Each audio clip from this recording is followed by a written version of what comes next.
வணக்கம் அன்பானுங்களை. ஏசாயா 9:6 சொல்கிறது, கர்த்தத்துவம் அவர் தோளின் மேல் இருக்கும். கர்த்தத்துவம் என்று சொல்கிற அந்த வார்த்தைக்கு ராஜாங்கம் அல்லது அரசாங்கம் என்றுதான் அர்த்தமாக்கும். இன்றைக்கும் பாருங்கள், தொண்டு தொட்டு உலகத்தை ஆளுகிறவர்கள் ஆங்காங்கே இருக்கத்தான் செய்கிறார்கள்.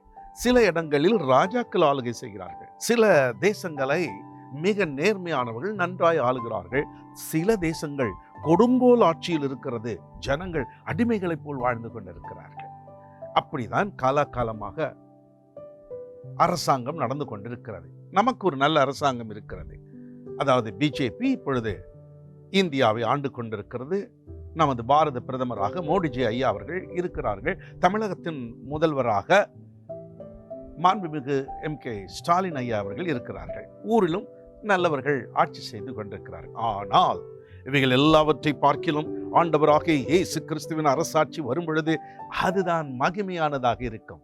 அங்கே வேதனை இருக்காது, அங்கே கண்ணீர் புலம்பல் இருக்காது. அந்த ஆட்சியின் பொழுது நானும் கூட ஆண்டவரோடு கூட இருப்பேன். நீங்கள் இருப்பீர்களா? அதுதான் தீர்க்கதரிசி ஏற்கனவே சொல்லிவிட்டார். கர்த்தத்துவம் ஆண்டவர் இயேசுவின் தோளின் மேல் இருக்கும். God bless you.